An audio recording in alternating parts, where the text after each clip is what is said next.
This is Charlie. Charlie is 14 years old. She has just come out from a meeting with a youth offending worker who has to write a pre-sentence report. She has been charged with carrying an offensive weapon and Class B drugs. She didn't understand what the meeting was about and wasn't sure how to answer the questions.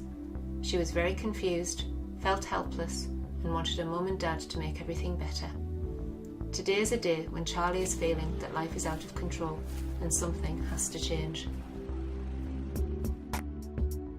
Charlie vaguely remembers her mum and dad, but on doing so feels anxiety, terror and sadness.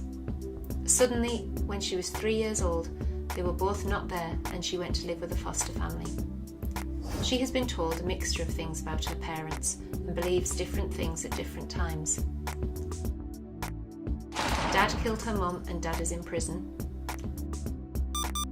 They are too ill to cope. Both parents are dead. They live in another country and will come for her. Charlie has had a number of placements with foster carers, some which were good, others that weren't so good.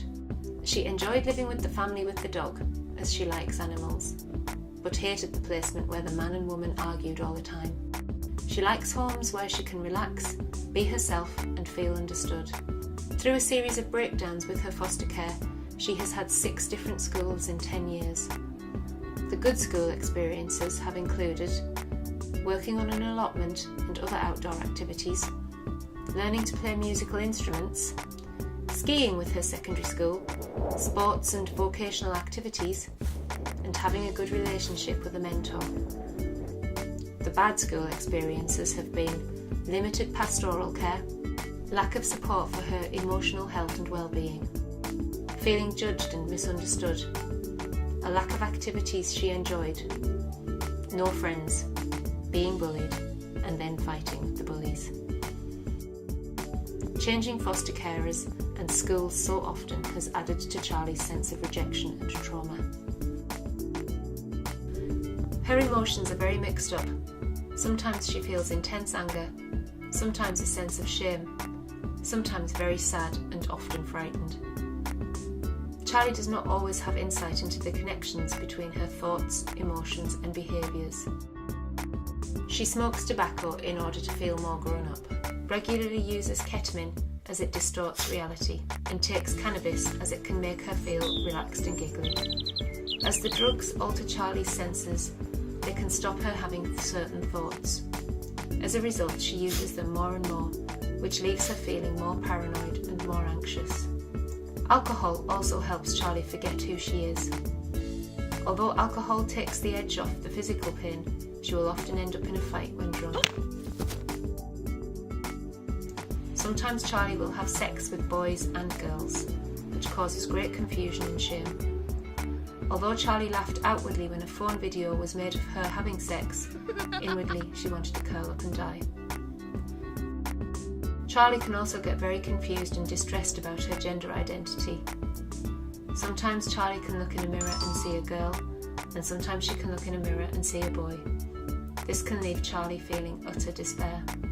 Charlie likes being a part of a group of friends who look out for one another. She knows that to be part of this group, she has to do things that the group want. So some things are good and others not so good. Charlie says it's like being part of a family, like she has brothers and sisters. Not all of Charlie's behaviours are public. Sometimes in private she may bang her head on the wall. Other times she cuts herself. She feels self-harming helps release the emotions and brings calmness and a sense of control. No matter how bad life can be, Charlie won't explain how she feels. She doesn't like speaking and has difficulty expressing her emotions. Often Charlie does not understand what is being said. She looks as though she can keep up with conversations, so no one has really picked up on her communication difficulties. Sometimes Charlie will get told off for swearing, but obscenities seem to be the first words to come out. Charlie gets lots of headaches and stomach problems. The muscles can get very stiff as they are always tense. Charlie regularly has nightmares and has difficulty sleeping. This is Charlie. Charlie is 14 years old. Today is a day when Charlie is feeling that life is out of control and something has to change.